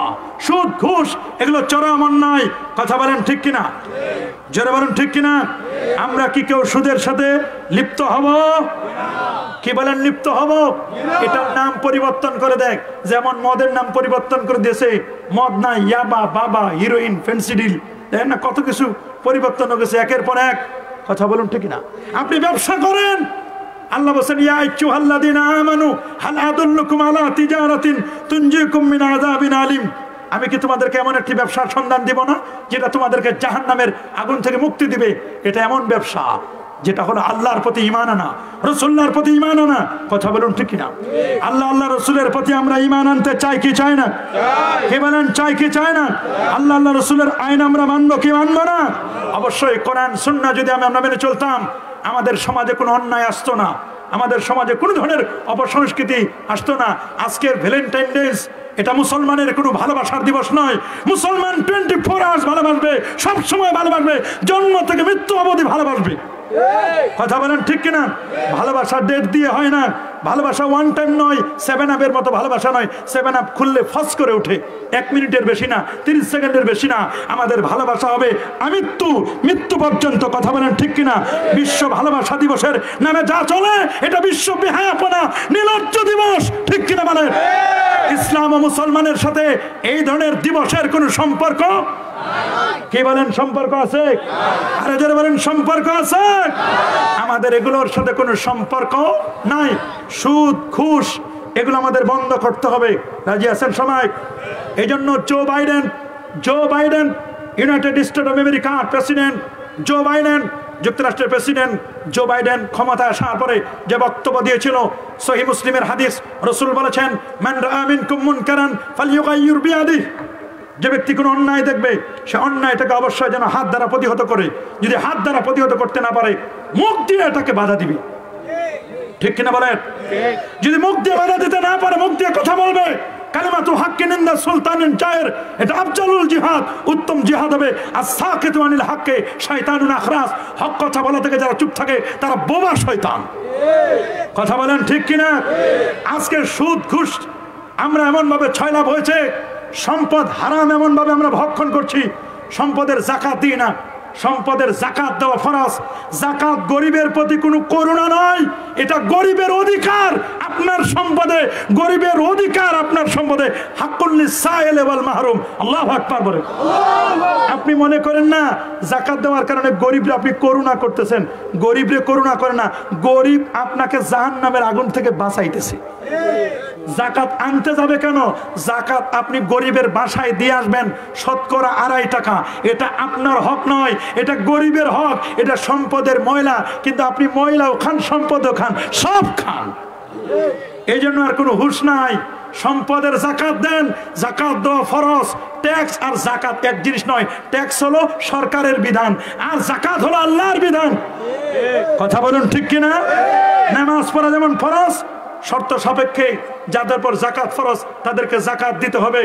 যাকাত দিবেন, যাকাত আনতে গিয়ে আবার যেন পিষ্ট হয়ে মানুষ মারা না যায়। জাকাত দেখাই দিবেন না, জাকাতের লুঙ্গি, জাকাতের শাড়ি বলতে কিছুই নাই, লুঙ্গি নয়, বরং যাকে যেই পরিমাণ দিলে লোকটা স্বাবলম্বী হবে এমন স্বাবলম্বী করবেন, তবে এটা আপনার জাকাত আপনার জন্য সহায়ক হবে। কথা বলুন ঠিক কিনা? আবার আমরা একটু সামান্য গরিব দুঃখী মা বাবা মারা যাওয়ার পরে, এলাকার লোকজন মারা যাওয়ার পরে 3 দিনের পরে, 4 দিন, 5 দিন, 7 দিন, 8 দিন, 9 দিনের পরে একটু অনুষ্ঠান করি। এলাকার গরিব না বছরে শুধু ঈদের সময় একটু গোস্ত খায়, এছাড়া গোস্ত টোস্ত খাইতে পারে না, একটু ভালো একটু খাবার দাবার খাবে, গরিব দুঃখীদেরকে দাওয়াত দিবে, এটাও অনেকে বন্ধ করে দেওয়ার চেষ্টা করে, কয় না এগুলোর কোনো দরকার নাই। নাউজুবিল্লাহ বলে এগুলো করবেন না, বরং ইসলামের উত্তম কাজ। সহিহ বুখারী হাদিস, রাসূলকে প্রশ্ন করা হলো আইয়ুল ইসলামে খায়র, হুজুর ইসলামের উত্তম কাজ কোনটি? রাসূল ভাই ইতআমুত তাম, আরেকজনকে খাবার খাওয়ানো। আপনার মা মারা গেছে, আপনার বাবা মারা গেছে, 3 দিনের মধ্যে নয়, 3 দিনের পরে যে কোনো দিন আপনি একটু অনুষ্ঠান করলেন, তবে অনুষ্ঠানের উদ্দেশ্য হবে ইসালে সওয়াব, মা বাবার জন্য সওয়াব রেসানি করব, পাঠাই দিব। এই উসিলায় গরিব দুঃখীরা আসলো, একটু খেলো, এটা কি নাজায়েজ হবে? এটা কি হারাম হবে? মিয়া নিজে খাওয়াইতে পারেন না, আবার একজন খাওয়াইবে, তাও দোষ ধরেন। কথা বলেন ঠিক কিনা? সাবধান, এগুলো করবেন না, এগুলো করবেন না। গোটা সমাজ আজকে এমন কুলুষিত হয়ে গেছে, এমন ফিতনা ফাসাদে ভরপুর হয়ে গেছে, ফিতনা শুধু বেড়েই চলছে। কথা বলুন ঠিক কিনা? এই জন্য আমি বলবো এগুলো নিয়ে কেউ ফিতনা করবেন না। যেহেতু আমাদের সময় কম, আমরা প্রথম টপিকসটি শেষ করলাম, সুদ এবং ঘুষ, এগুলো থেকে আমরা বিরত থাকবো ইনশাআল্লাহ। কি থাকবো? মসজিদের চাকরি নিতে এসেও সুদ খায়, ঘুষ দেয়। শুনছেন জীবনে? মসজিদের টাকা, আমার কাছে গত কয়েকদিন আগে ফতোয়া আসছে, ওই হুজুর মসজিদের কিছু টাকা আছে, এটা সুদে লাগাইছে। আপনি শুনলে অবাক হবেন, মসজিদের টাকাও সুদে লাগায়। এইরকম মানুষও আছে, আছে না? আছে না? এগুলো কেমন মানুষ আপনি চিন্তা করতে পারবেন না। অবাক লাগে, অনেক মসজিদের ইমাম সাহেব সুদের সাথে কারবার করে, কেউ করে ডাইরেক্ট, কেউ করে ইনডাইরেক্ট। কথা বলেন ঠিক কিনা? সুদ, ঘুষ এগুলো হারাম, হারাম। যৌতুক নামের কৌতুকও হারাম। যৌতুক ঠিক কিনা বলেন? কেউ খায় যৌতুক ডাইরেক্ট, কেউ খায় ইনডাইরেক্ট, একটু ঘুরাইয়া। কয় ছেলে তো ড্রাইভ করতে জানে, ছেলে তো বিদেশে যাইতে চায়, যাইতে পারে না, তার মানে 4-5 লাখ টাকা দিয়ে ভিসাটা প্রসেসিং করে দেন, ভিসাটা কিনে দেন। ঘর দুয়ার খালি, তার মানে ফ্রিজ পাঠান, ফার্নিচার পাঠান, ঘর খালি কোপার রাখছে, একটু ঘুরাইয়া খায়। কথা বলেন ঠিক কিনা? এটা আল্লাহর আইনে, রাসূলুল্লাহর আইনে যেমন নিষিদ্ধ, সরকারি আইনেও নিষিদ্ধ। কথা বলুন ঠিক কিনা? সর্বোপরি কথা, হারাম জিনিস দিয়ে যা কিছু করেন, আরাম নাই, আছে বেরাম, শান্তি নাই, শান্তি নাই। বরং হালাল টাকা দিয়ে আলুর ভর্তা, ডাল ভাত খাওয়া অনেক আরাম। আর হারাম টাকা দিয়ে বিরিয়ানি, পোলাও, কোরমা পোলাও খাওয়া, রোস্ট ভোস্ট এগুলো খাওয়া, এতে আরাম নাই, খালি বাথরুমে দৌড়াই। কথা বলেন ঠিক কিনা? কাদিয়ানি অফিসে দৌড়াই। জোরে বলেন ঠিক কিনা? আমি বলবো সুদ ঘুষ থেকে মুসলমান আমাদের বেঁচে থাকতে হবে, বেঁচে থাকতে হবে। যদি আমরা বেঁচে না থাকি, আমাদের জন্য কঠিন শাস্তি কিন্তু অপেক্ষা করছে। কথা বলুন ঠিক কিনা? আল্লাহ আমাদের সুদ ঘুষ থেকে বেঁচে থাকার তৌফিক দান করুন। দ্বিতীয় টপিকস, আহলে হাদিস। নামটা কত সুন্দর, সুন্দর না? আহাল মানে ফ্যামিলি, আহাল মানে কি? ফ্যামিলি, পরিবার। হাদিস মানে তো হাদিসের পরিবার, সহজে বুঝা। আহলে হাদিস মানে হাদিসের পরিবার। আহলে হাদিস মানে হাদিসের পরিবার। আহলে হাদিস বলা হয় মুহাদ্দিসিনে কেরাম, যারা হাদিস বিশারদ, পণ্ডিত হাদিসের ব্যাপারে। উলুমুল হাদিস, রেওয়ায়াতুল হাদিস, দেরায়াতুল হাদিস, হাদিসের মুস্তালাহাত, বিভিন্ন টার্মিনোলজি, পরিভাষা সম্পর্কে যার জ্ঞান আছে, সে হলো আহলে হাদিস। কিন্তু দুঃখজনক হলো সত্য, এই সুন্দর পবিত্রতম নামটাকে কলঙ্কিত করে একদল নাম দিয়েছে আহলে হাদিস। হাদিস মানে না, নাম আহলে হাদিস কিন্তু হাদিস মানে না। গভীর মনোযোগ, নাম আছে আহলে হাদিস, হাদিস মানে না। নাম নজর আলী, চোখে দেখে না। নাম হিম্মত আলী, হাঁটতে উঠতে পারে না, এত হিম্মত 40 জন ধরে উঠাই দেয়। নাম বাদশা মিয়া, খাই ভিক্ষা করি। কথা বলেন ঠিক কিনা? নাম ইমান আলী, মসজিদ চিনে না। নাম চেরাগ আলী, পুরাটাই অন্ধকার। সুন্দর আলী, চেহারার মধ্যে কোনো সৌন্দর্যই নাই। কথা বলেন ঠিক কিনা? এরকম আছে না? কি আছে না? আছে না? এরকম আছে। নাম পিরানে পীর, ওনার নাম পীর, নাম হাফেজ। কোরআনের আয়াত জিজ্ঞেস করলে একটা উত্তর দিতে পারে না, বলে আপনি না হাফেজ? ভাই আমার নাম হাফেজ, আমি কোরআনের হাফেজ না। ওনার নাম হাফেজ, উনার নাম কি? হাফেজ। নাম অলি, অলি, কিন্তু জিজ্ঞেস করেন অলি কেমনে হয়? নামাজ নাই, রোজা নাই, হজ নাই, যাকাত নাই, তরিকা নাই, তাসাউফ নাই, লেবাস নাই, পোশাক নাই, সিরাত নাই, সুরত নাই, আদব আখলাকের কোনো বালাই নাই। আছে মদ, জুয়া, গাঁজা, আফিন, ইয়াবা, বাবা, হিরোইন, ফেন্সিডিল, একতারা, দোতারা, সেতারা, আউল, বাউল, ঢোল, তবলা, নাচানাচি, ফালাফালি, দাবি করে পীর, দাবি করে অলি। এটা পীর নয়, এটা অলি নয়। অলি বন্ধু, তবে অলিও শয়তান, শয়তানের বন্ধু, ঠিক কিনা? এটা ভণ্ড পীর। কথা বলেন, আরো জোরে বলেন। মনে রাখবেন, আহলে হাদিস বলতে প্রকৃত মুহাদ্দিসিনে কেরামকে বোঝানো হয়। আর আমার দেশের আহলে হাদিস কারা? বিদেশে ছিল, 8-10 লাখ টাকা নিয়ে আসছে, বিদেশ থেকে চলে আসে, আসার পর একটা সিএনজি কিনছে। কি কিনছে? সিএনজি, না হয় মুরগির ফার্ম, মুরগির ফার্ম দিছে, না হলে সবজির বাগান করছে, না হলে চায়ের বাগান করছে, না হলে পুকুরে মাছ পালন করে। এগুলো বেশ কিছু টাকা ইনভেস্ট করছে। আসার সময় ইয়ামাহা কর্তা জুব্বা কিনে নিয়ে আসে, মাথায় লাল রুমাল, লাল টুপি, এলাকার ময়লা সাফ করে। আর মসজিদে গিয়ে প্রথমে হিট করে, হুজুর এই দুয়া মুনাজাত পাইলেন কই? এ মিলাদ পাইলেন কই? কিয়াম পাইলেন কই? এ দাড়ি পাইলেন কই? এগুলো লাগে না, এগুলো রাখেন। সৌদি আরবে দাড়ি টাড়ি নাই, এরকম এরকম খচর খচর কবুতরের পায়খানার মতো, মানে কবুতরের পাখনার মতো। কথা বলেন ঠিক কিনা? এই এতটুকু এতটুকু করে রাখে, বলে এগুলোর কোনো দরকার নাই, এগুলো বাদ দেন। সবে বরাত পাইছেন কই? সবে মিরাজ পাইছেন কই? অলিয়া উলিয়ার এগুলো দরকার নাই, মাজাব টাজাব লাগে না, বাদ দেন এগুলো। আমাদের দেশে আমরা এদেরকে চিনি আহলে হাদিস। কথা বলেন ঠিক কিনা? আমাদের সাথে কারোর সাথে কোনো দুশ্মনী নাই। আহলে হাদিসের সাথে আমাদের টাকা লেনদেন আছে নাকি? জমি জমা নিয়ে কোনো মারামারি আছে নাকি? মারামারি নাই, লেনদেন নাই। আমরা তাদেরকে গালিও দিব না, আমরা বলবো তোমরা তোমাদের পথে চলো, আমরা আমাদের পথে চলবো। তবে তাদের যে আকীদাগুলো বড় কঠিন আকীদা। আহলে হাদিসের একজন শায়েখ, নাম বললে তো চিনে যাবেন, রাজশাহীর ওদিকে বাড়ি। কি বলবো, অবাক লাগার মতো। সে বলছে যারা বলবে নবী হায়াতুন নবী, নবীজি নূর নবী, আলোকিত নবী, ওই নবী নাকি তালাক। নাউজুবিল্লাহ বলেন। আচ্ছা আপনারা বলেন, তালাক দেয় স্বামী তার স্ত্রীকে, তালাক শব্দটা স্ত্রীদের জন্য ব্যবহার করা হয়। নবী তো পুরুষ, তো ওরা জানে না নবী পুরুষ না স্ত্রী, এটাও জানে না। আমার কাছে অবাক লাগে, কেন তালাক দিবে? পৃথিবীতে কি আর অন্য কোনো শব্দ ছিল না? আদব শিখতে হবে। আদব গাছে ফলে না, আদবে আউলিয়া, বেয়াদবে শয়তান। আদবে আউলিয়া, বেয়াদবে শয়তান। মনে রাখবেন, যাদের মধ্যে বেয়াদবি ভাব আছে, এরা কোনোদিন দেখবেন শয়তানের সফটওয়্যার ডাউনলোড করা ওদের। কথা বলেন ঠিক কিনা? আমরা চাই আদববান হোক। আদব, আদব দেখে শিখতে হয়। আল আদাবু খায়রুম মিনাদ যাহাবি ওয়াল ফিদ্দা। আদব স্বর্ণরৌপ্যের চেয়ে দামি। হযরত আলী রাদিয়াল্লাহু তাআলা বলেন, যার মা নাই বাবা নাই তোমরা তাকে এতিম বলো, আমিও বলি, কিন্তু ইন্নামাল ইয়াতীমুল্লাযী, প্রকৃত এতিম হলো ওই ব্যক্তি, ইন্নামাল ইয়াতীমুল্লাযী মিনাল ইলমি ওয়াল আদাবি, যার ইলম নাই আর যার আদব নাই, সে হলো সবচেয়ে বড় এতিম। কত কঠিন কথা বলেছে। বিয়াদব মাহরুমে গাস্তাস ফজলে রব, বিয়াদব আল্লাহর রহমত থেকে বঞ্চিত, ঠিক কিনা বলেন? এই জন্য আমাদেরকে আদব শিখতে হবে। আদব, আদব আমাদের শিখতে হবে। তাদের আকীদাগুলো শুনলে আপনি অবাক হয়ে যাবেন।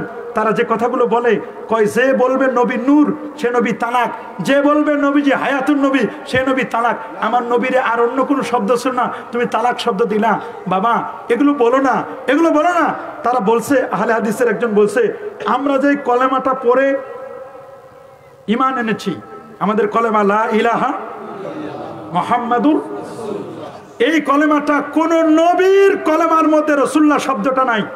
1,24,000 নবী, 313 জন হলেন রাসূল, 5 জন হলেন উলুল আজম পয়গম্বর।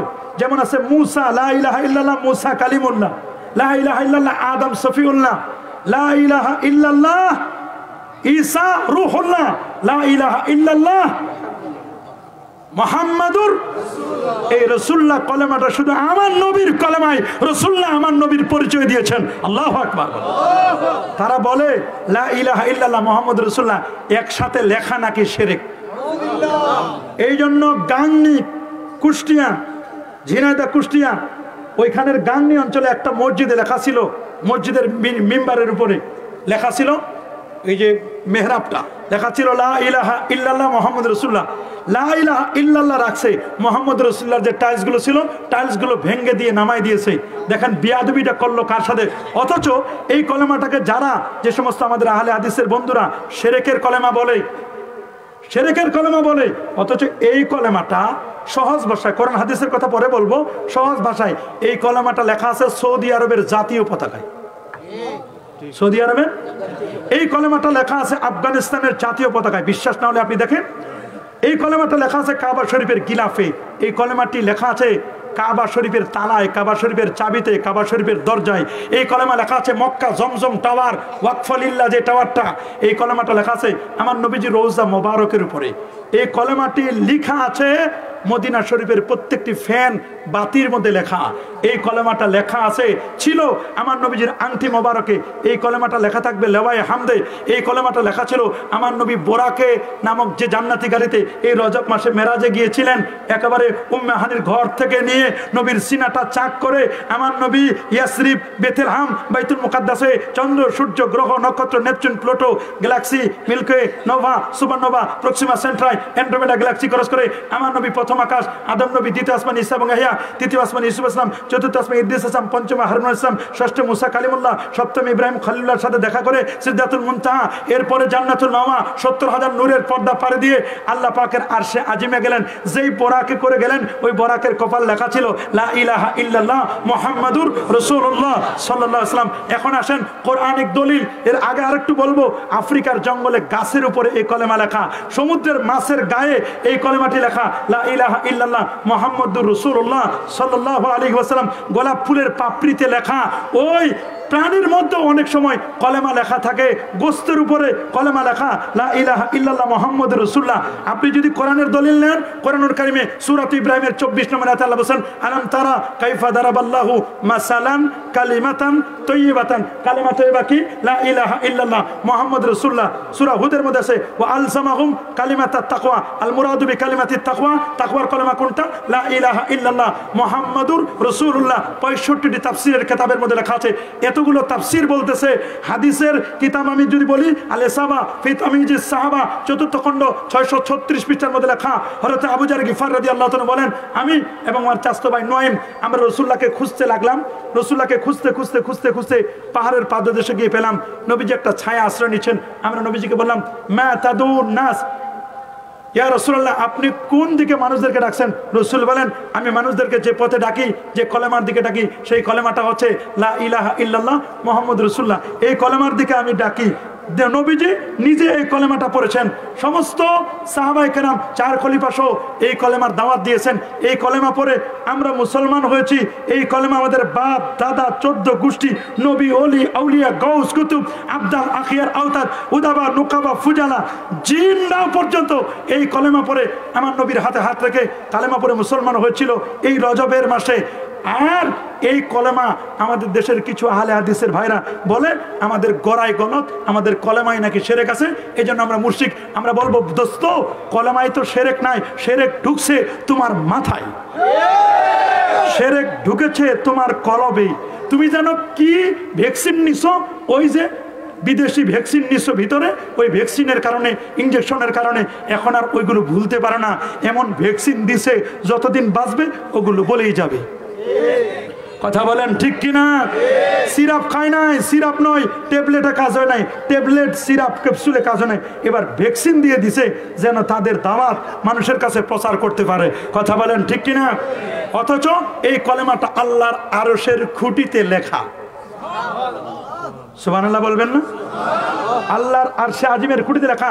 দলিল আল মুস্তাদরাক আলা সহিহাইন ৪৪৪২ নম্বর হাদিস। ওমর ইবনে খাত্তাব রাদিয়াল্লাহু তাআলা আনহু আন্নাহু قال قال رسول الله صلى الله عليه وسلم لما اقترف آدم الخطيئة قال يا ربي أسألك بحق محمد صلى الله عليه وسلم لما غفرت لي قال الله تبارك وتعالى كيف عرفت محمدا ولم أخلقه قال لما خلقتني بيدك نفخت في من روحك رفعت رأسي فرأيت على قوائم العرش مكتوبا لا إله إلا الله محمد رسول الله صلى الله عليه وسلم فعلمت أنك لم تضف إلى اسمك إلا حب الخلق إليك قال صدقت يا آدم لولا محمد ما خلقتك رواه الحاكم। الله أكبر বলেন। আদম নবী বেহেশতে ছিলেন, সামান্য মিস্টেক করলেন, মিস্টেক করার পরে আল্লাহ জান্নাত থেকে পাঠাই দিলেন দুনিয়ায় জাবালে আদম স্পিড শ্রীলঙ্কায়। আদম নবী বলে, আল্লাহ আপনি কি আমাকে মোহাম্মদ সাল্লাল্লাহু আলাইহি ওয়াসাল্লামের উসিলায় মাফ করে দিবেন না? বলে, তুমি মোহাম্মদকে কেমনে চিনলা? তাকে তো এখনো সৃষ্টি করে নাই। আল্লাহ আমার যখন 60 হাত লম্বা 7.5 হাত প্রস্থ বানালেন, ভিতরে রুহু দিলেন, মাথাটা জায়গায় দেখলাম আরশের খুঁটিতে লেখা লা ইলাহা ইল্লাল্লাহ প্লাস মুহাম্মদ রাসূলুল্লাহ। আপনার নামের সাথে যে আরেকটা নাম লিখে দিলেন, ওই নামের উসিলা আল্লাহ আমারে মাফ করেন।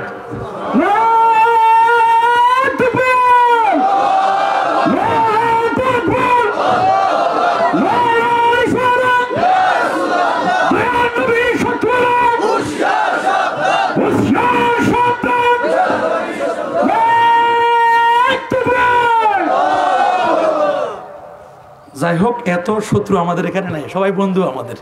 আমরা কাউরের শত্রু মনে করব না, কথা বলেন ঠিক কিনা? আমরা কি শত্রু মনে করব?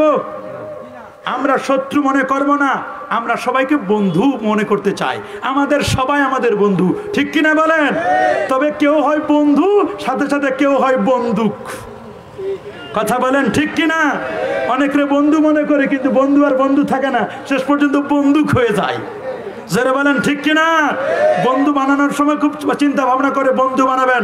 তাহলে আমাদেরকে মনে রাখতে হবে, আমাদের কলেমা বাবা সহি না? কি বলেন আপনারা? আমাদের কলেমায় কোনো ভেজাল আছে? কোনো ভেজাল আছে নাকি?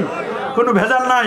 আমাদের কলেমা পড়েন লা ইলাহা ইল্লাল্লাহু মুহাম্মাদুর রাসূলুল্লাহ সাল্লাল্লাহু আলাইহি সাল্লাম।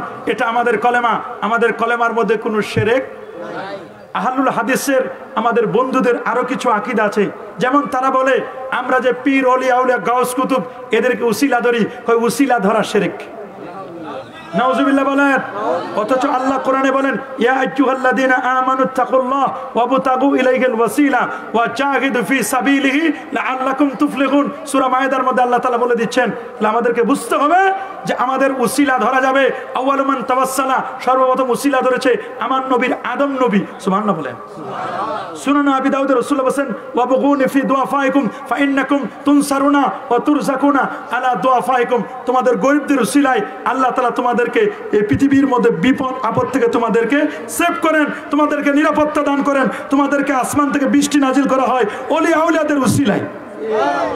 সুবহানাল্লাহ বলেন। আল্লাহু আকবার বলেন। আরে আল্লাহু আকবার। আমরা উসিলা ধরতে চাই কি চাই না? পবিত্র কোরআনুল কারিমে সূরাতুন নিসা 59 নম্বর আয়াত, যতটুকু আমার মনে পড়তেছে, আয়াতের মধ্যে লেখা আছে ওয়ালাউ আন্নাহুম ইজ যালামু আনফুসাহুম জাউকা ফাস্তাগফিরুল্লাহ ওয়াস্তাগফার লাহুমুর রাসূল লাওয়াজাদুল্লাহা তাওয়াবার রাহিমা। আমার নবীজির ইন্তেকালের 3 দিনের পরে একজন গ্রাম্য বেদুইন লোক এসে বলছে যে আমি এই আয়াত পড়ছি, হুজুর আমি আসছি জিতুকা মুস্তাগফিরান লিজামবি, আমার গুনাহ মাফের জন্য আমি আপনার কাছে আসছি, আপনাকে উসিলা দিয়ে আল্লাহর কাছে মাপ চাইবো। লোকটি এরকম বলতে বলতে 4 লাইনের কবিতা পড়লো। আজও নবীজির রোজা মোবারকের পিলারে 4 লাইনের কবিতা লেখা আছে, গত বছর দেখে আসি। ইয়া খায়রামান দুফিনাত বিল কায়া আজামহু ফাতাবা মিন তিবিহিন্নাল কাওয়ালাকামু নাফসিল ফিদাউ লিকাবরিন আনতা সাকিনুহু ফিহিল আফাফু ওয়া ফিহিল জুদু ওয়াল কারামু। সুবহানাল্লাহ বলে। 4 লাইনের কবিতা পড়ে লোকটি একটু ঝিমালো। আল্লামা উতুবি বলেন, আমি নবীজির রোজা মোবারকের পাশে বসা ছিলাম, আমাকে নবীজি রোজা মোবারক থেকে বলছেন ইয়া উতুবি ওয়াল হাকিল আরবি, গ্রাম্য বেদুইন লোকটির কাছে যাও। লোকটি চলে যাচ্ছে, মনে করছে তার গুনাহ মাফ হয় নাই। ওকে বলো আমি নবীর উসিলায় তার জীবনের গুনাহ আল্লাহ মাফ করে দিয়েছেন। সুবহানাল্লাহ। সহিহ বুখারীর বর্ণনা, 3 জন লোক বনি ইসরাইলের 3 ব্যক্তি ঝড়ের মধ্যে হাঁটতেছিলেন। একটা পাহাড়ের পাশ দিয়ে হঠাৎ করে কঠিন ঝড় হলো, তুফান হলো, বৃষ্টি হলো। 3 জন লোকে একটা গুহার ভিতরে ঢুকলো। গুহার ভিতরে ঢুকে বাতাসে গুহার মুখটা বড় পাথর দিয়ে আটকা পড়লো। লোক 3টার কোনো নেটওয়ার্ক নাই, গ্রামীণ ফোন, বাংলা লিঙ্ক, এয়ারটেল, কোনো নেটওয়ার্ক নাই। একটা নেটওয়ার্ক খোলা, সেটা হলো আমার আল্লাহর নেটওয়ার্ক। 3 জনে তখন নিজের আমলের নেক আমলের উসিলা দিয়ে আল্লাহর কাছে বলতেছে, আল্লাহ আমি এক চাচা বোনের সাথে প্রেম করতাম, ভালোবাসা ছিল, ওর চরিত্র নষ্ট করার জন্য আমি তাকে গোপন কামরায় নিয়ে গেলাম, তার সাথে অপকর্মে লিপ্ত হবো, চরিত্র নষ্ট করব। ওই সময় আমার চাচা বোন আমাকে বলে ইত্তাকিল্লাহ, আল্লাহকে ভয় করো। ওই সিচুয়েশন থেকে আমি চলে আসছি, যদি এই কাজটা তোমার জন্য করে থাকি, এই ভালো কাজের উসিলায় আল্লাহ আমাদের এই পাথরটা সরাই দাও। আল্লাহ আমি আমার মা বাবাকে অনেক মহব্বত করতাম, আমি বকরি চড়াতাম, উট চড়াতাম, উটের দুধ নিয়ে এসে প্রথমে আমার মা বাবাকে খাওয়াইতাম, তারপর সন্তানদেরকে দিতাম। একদিন এসে দেখলাম মা বাবা ঘুমাই পড়ছে, সারা রাত আমি দুধের গ্লাস নিয়ে দাঁড়ায় রইলাম, মা বাবা ভোরবেলা ঘুম থেকে জাগলো, ওদেরকে খাওয়াইলাম, অথচ আমার সন্তানগুলো পায়ের মধ্যে লুটুপুটু খাচ্ছে দুধ খাওয়ার জন্য। আমি বলছি মা বাবাকে না খাওয়াইয়া তোমাদেরকে খাওয়াবো না।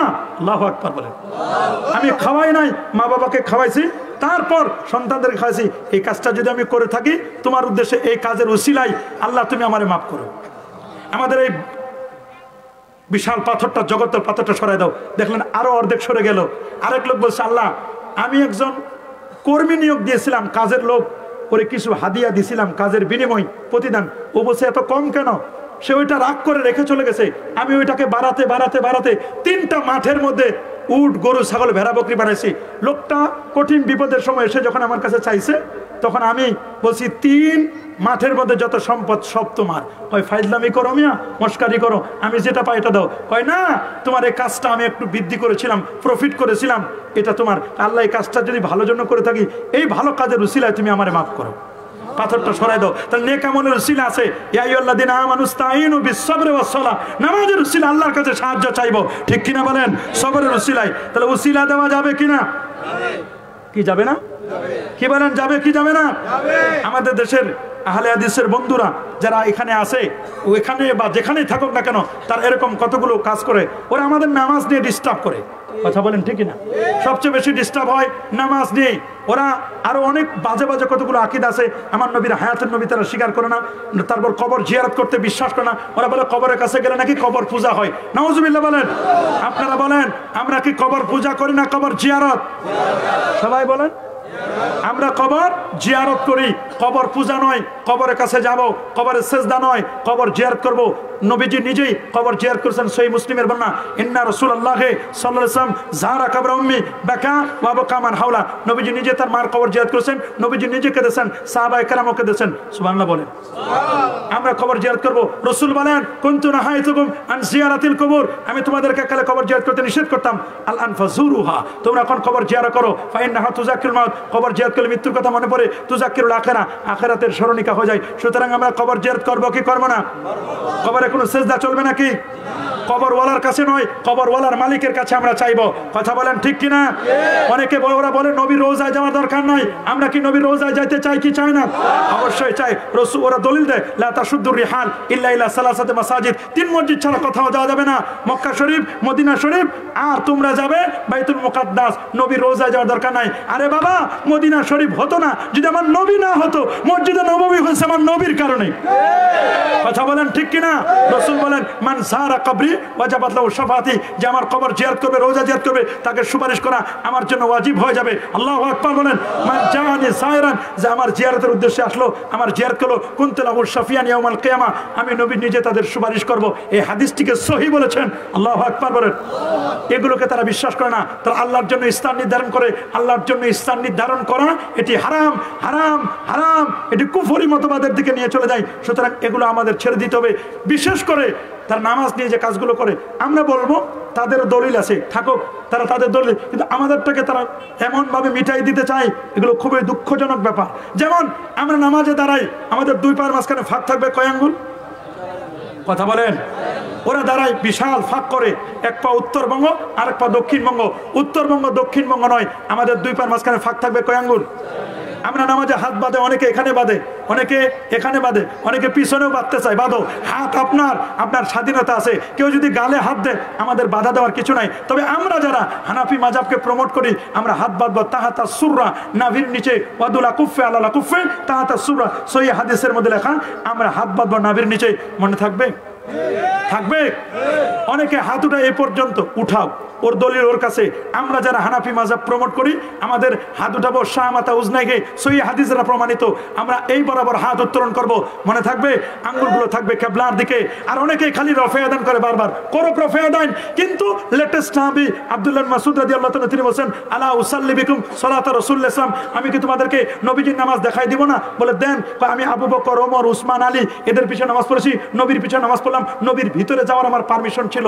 সে আব্দুল্লাহ মাসউদ রাইসুল ফুকাহা, তিনি বলেন আমি রাসূলুল্লাহর পিছনে নামাজ পড়লাম লাম ইয়ারফা ইয়াদাইহি ইল্লা ফি তাকবীরাতিল উলা নবীজি প্রথম তাকবীরে তাহরিমা ছাড়া আর অন্য কখনো রফে আদান করতেন না আল্লাহু আকবার বলেন আমরা বারবার রফে আদান করব না ওরা করে করুক ওদেরকে গালি দিবেন না ওদের কবরে ওরা যাবে আমরা আমাদের কবরে যাব আমরা যতটুকু হাদিসে পেয়েছি আমরা আমাদেরটা মান্য করব ওদেরটা ওরা মান্য করুক আমরা আমিন জোরে বলবো না আস্তে আমাদের আমিন হবে আস্তে কথা বলেন ঠিক কিনা আপনি আমিন বলবেন ইমামও আমিন বলবে ওই সময় ফেরেশতাও আমিন বলে সহিহ বুখারীর বর্ণনা ফেরেশতার আমিনের সাথে আপনার আমিন যদি মিলে যায় আল্লাহ আপনার পূর্বের জীবনের গুনাহ মাফ করে দিবেন আচ্ছা আপনারা বলেন ফেরেশতারা এতদিন ধরে আমরা নামাজ পড়ি ফেরেশতা আমিন বলে কোনোদিন ফেরেশতার আমিন শুনছেন তাহলে বোঝা গেল ফেরেশতারা চুপি চুপি সারে আস্তে আস্তে আমিন বলে ফেরেশতা যদি আমিন আসতে বলে আমরাও আমিন আসতে বলবো আকফা বিহা সাউতা মুসনাদে আহমদের হাদিস সহিহ হাদিস আমার নবীজি আস্তে করে আমিন বলেছিলেন আমরাও আমিন আসতে বলবো ওরা যদি জোরে বলে বলুক মাইক ফাটাই ফেলুক মসজিদ ফাটাই ফেলুক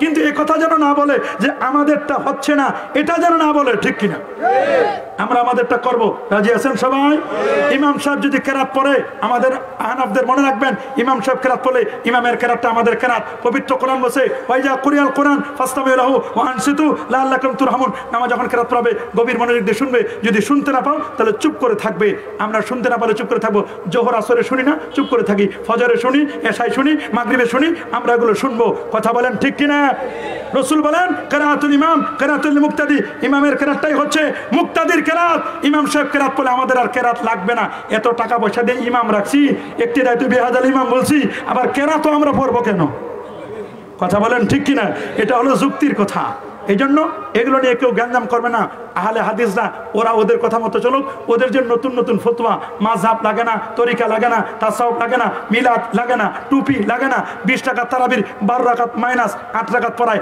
আমাদের তারাবি হবে কয় রাকাত আর জোরে নবী পড়েছেন কয় রাকাত মুসান্নাফ ইবনে আবি শাইবা 7774 নম্বর হাদিস রাইসুল মুফাসসিরিন আব্দুল্লাহ ইবনে আব্বাস বলেন ইন্না রাসূলুল্লাহ সাল্লাল্লাহু আলাইহি ওয়াসাল্লাম কানা ইসাল্লি ফি রমাদান 20 রাকাতান সওয়াল বেতে আমার নবী 20 টাকা তারাবি 3 রাকাত বেতের পড়তেন আমরা 20 টাকা পড়বো যারা 20 টাকা পড়ে তাদের সেজদা হবে 40টা যারা 8 টাকা পড়ে তাদের সেজদা হবে 16টা 20 টাকা পড়লে সেজদা 40টা 40 সেজদা বলা ভালো না 16 সেজদা বলা ভালো সেজদা বেশি দিলে খুশি হয় কে আল্লাহ আর সেজদা কমাইলে খুশি হয় কে শয়তান তা আমরা তো শয়তানকে খুশি করতে চাই না শয়তান তো শয়তান হয়েছে সেজদা না দিয়ে ওর তো টার্গেট যেন কেউ সেজদা না দেয় আমাদের সেজদা বেশি হবে না কম কি আমরা সেজদা দিব হ্যাঁ কথা বলেন সেজদা দিব আমাদের তারাবি নামাজ কয় রাকাত বেতের নামাজ 3 রাকাত কয় রাকাত অনেকে 1 রাকাত পড়ে পড়ুক ওর যদি 1 রাকাত পড়ে খুশি হোক আমরা পড়বো কয় রাকাত নবী প্রথম রাকাতে সাব্বিহ ইসমা রাব্বিকাল আলা দ্বিতীয় রাকাতে কুল ইয়া আইয়ুহাল কাফিরুন তৃতীয় রাকাতে সূরা ইখলাস পড়তেন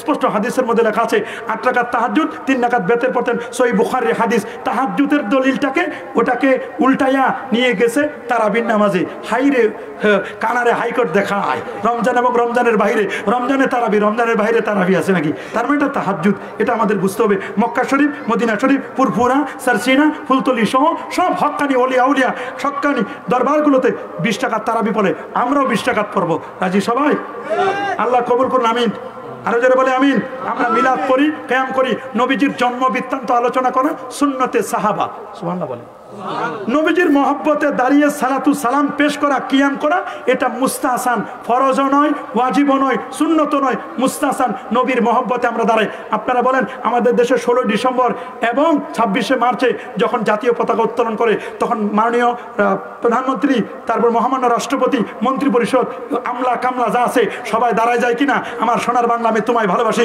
সোনার বাংলার ভালোবাসায় যদি দাঁড়ানো যায় নবীর মহব্বতে নবীর ভালোবাসায় দাঁড়ানো যায় না এটা হলো যুক্তির কথা যখন 21শে ফেব্রুয়ারি আসবে আজকে তো 14/5 হয়ে গেল 21শে ফেব্রুয়ারির সময় দেখবেন সালাম সালাম হাজার সালাম সকল শহীদ স্মরণে শহীদদেরকে যদি সালাম দেওয়া যায় ভাষা এনে দিয়েছে রফিক সালাম বরকত জব্বার তা আমার নবী যিনি ঈমান এনে দিয়েছে তিনি না হলে কুল কায়নাতের কিচ্ছু হতো না সেই নবীর সালাম দিলে কেন শরীর চুলকায় কথা বলেন যদি ওদেরকে শহীদদেরকে সালাম সালাম হাজার সালাম দেওয়া যায় আমার নবীকে সালাম সালাম ইয়া নবী সালাম আলাইকা দেওয়া যায় না কয় পৃথিবীর কোনো কেতাবে নাই আরে বাবা পৃথিবী না বাংলাদেশে আছে বাংলাদেশে মোহাম্মদপুরে শাইখুল হাদিস আল্লামা আজিজুল হক সাহেবের লেখা বুখারী শরীফের বঙ্গানুবাদ 5ম খণ্ড হামিদিয়া লাইব্রেরি উনি নবীজির জন্ম বৃত্তান্ত আলোচনা করে নবীর সম্মান কথা বলতে গিয়ে বলছেন ইয়া নবী সালাম আলাইকা ইয়া রাসূল সালাম আলাইকা সালাওয়াতুল্লাহ আলাইক আল্লাহু আকবার বলেন। ইয়া নবী সালামু আলাইকা, ইয়া রাসূল সালামু আলাইকা, ইয়া হাবিব সালামু আলাইকা, সালাওয়াতুল্লাহি আলাইকা। আর অনুবাদও লিখে দিয়েছে। আমি চিন্তা করলাম, আরে সৌদি আরব গেলাম, সেখানে দেখি ট্যাক্সি ক্যাবগুলোতে ইয়া নবী সালামু আলাইকা বেজে ওঠে, রিংটোন বেজে ওঠে। আমি মনে করলাম শিরক না হয় বাংলাদেশে, সৌদিতে ঢুকলেও শিরক। অবাক লাগে। সারে রুসাইফাতে মিলাদ আছে, কিয়াম আছে। আর মিলাদ কিয়ামের বিষয়, মিলাদের জন্ম বৃত্তান্তের আলোচনাটা সহিহ বুখারী 764 পৃষ্ঠা। কাট্টা কাফের আবু লাহাব আমার নবীর জন্মে খুশি হয়ে আনন্দে আতিশয্যে দাসী আজাদ করে। কাট্টা কাফের আবু লাহাব প্রতি সোমবার কবরে আযাব হালকা হয়েছে। আমরা সে নবীর উম্মত হয়ে নবীর জন্ম বৃত্তান্ত আলোচনা করলে আমাদের কবরে আযাব হালকা হতে পারে না? এ গেল বুখারী 764 পৃষ্ঠা। এরপর নিয়ে আসেন সোনা সহিহ মুসলিম 368 পৃষ্ঠা। আবু কাতাদা আনসারী থেকে বর্ণিত, আল্লাহ নবীকে প্রশ্ন করা হলো, সুয়েলা রাসূলুল্লাহ সাল্লাল্লাহু আলাইহি ওয়াসাল্লাম আন সাওমি ইয়াউমিল ইসনাইন, হুজুর সোমবার দিন রোজা রাখা যাবে কিনা? রাসূল বলেন, সোমবার রোজা রাখো। ফি উলিদতু ফি আমতু, সোমবার আমি নবীর জন্ম, এদিন আমার ইন্তেকাল। আমার জন্ম যেদিন, ইন্তেকাল সেদিন। নবীর জন্মদিনে রোজা রাখতে বললেন, রোজা রাখা তো খারাপ কাজ। তো নবীর জন্মদিনে যদি রোজা রাখা যায়, অন্যান্য ইবাদত বন্দেগী করা যায় না? কি যায় না? অবশ্যই করা যাবে। সুতরাং নবীর মিলাদ যদি আলোচনা নাই করতো সাহাবীরা, তা আমরা কেমনে জানলাম? হাদিসে কেমনে আসলো? সুনান তিরমিজি 2য় খণ্ড 203 পৃষ্ঠা একটি বাব দেওয়া আছে, বাবু মা জা ফি মিলাদিন নবী সাল্লাল্লাহু আলাইহি ওয়াসাল্লাম ইয়ানি ওয়াক্তুল বেলাদাত। সেখানে লেখা আছে, এ বাবা, বুখারী গেল, মুসলিম গেল, তিরমিজি গেল, ইমাম বাইহাকি লেখা দালাইলুন নবুওয়াত 6টা বাব আছেন। বাবু মাউলিদিন মুস্তাফা, নবী কোন সালে জন্মগ্রহণ করছেন, হাতি সালে, কোন দিনে জন্ম নিয়েছেন, এগুলো সব এখানে আছে। সর্বোপরি সমস্ত দেওবন্দীদের মুরব্বী গড়া হাজী আমদাদুল্লাহ মহাজির মক্কি তার ফয়সালায় হাফতে মাসাইলের মধ্যে বলছেন, তিনি বলছেন, মাই ফকির মশরাব ইয়ে হয়, মাই হার সাল মিলাদ আর ক্যাম্প করতা হো, মাই কিয়াম মে বেহদ লুৎফ লাজ্জাত পাতা হো। প্রতি বছর আমার বাসায় মিলাদ পড়ি, ক্যাম্প করি, নূর নবীর তাজিমে দাঁড়ায় সালাম জানাই, এতে আমি মজা পাই, স্বাদ পাই। হালে হয় একদিন, হাল উঠছে বা একদিন হাল হয়েছে। উনি বলছেন, প্রতি বছর আমার বাসায় মিলাদ পড়ি, কিয়াম করি। সুবহানাল্লাহ বলেন, আল্লাহু আকবার বলেন। সুতরাং এগুলো ফরজ ওয়াজিব নয়, এগুলো নিয়ে দ্বন্দ্ব করবেন না, কলহ করবেন না, মুস্তাহসান। তবে এটা নিয়ে যারা বাড়াবাড়ি করে, হারাম বলে, শিরক বলে, বেদাতে সাইয়্যা বলে, মনে রাখবেন এরা দুনিয়াতেই শাস্তি পাইবে। কথা বলেন ঠিক কিনা? আমরা কখনো এগুলো নিয়ে বাড়াবাড়ি করতে চাই না, এগুলো নিয়ে বাড়াবাড়ি করতে চাই না। আব্দুল হক মুহাদ্দিস বলেন, আয় আল্লাহ, মেরা কোই আমল ऐसा नहीं जो तेरी दरबार के लायक हो, मुझे सिर्फ एक আমল হয় যে বহুত শানদার হয়। আমার জীবনের কোনো আমল নাই, একটি আমল, সেটা মিলাদের কিয়াম করেছি। এমন উসিলা হয়তো আল্লাহ আমারে মাফ করে দিবেন। এরকম শত শত দলিল আছে, শত দলিল আছে। মুহাদ্দিসিনে কেরাম বই লিখছেন, জামিউল আসার ফি মাউলিদিন নবীল মুখতার। আমি মদিনা শরীফে দেখছি বিশাল ভলিউমের 4000 পৃষ্ঠা ব্যাপী বড় বই। সুবহানাল্লাহ বলেন। ইবনে নাসিরউদ্দিন দামেস্কির লেখা। পড়বে না, এগুলো না পড়ে তো উল্টাপাল্টা বলবেই। কথা বলেন ঠিক কিনা? আপনার পছন্দ হয় না সেটা ভিন্ন জিনিস। আপনার মনে করেন ডায়াবেটিস, চিনি খান না, তার মানে কি চিনির আমদানি বন্ধ? আপনার হাই প্রেশার, গরু গোস্ত খান না, তার মানে কি গরু গোস্ত বন্ধ?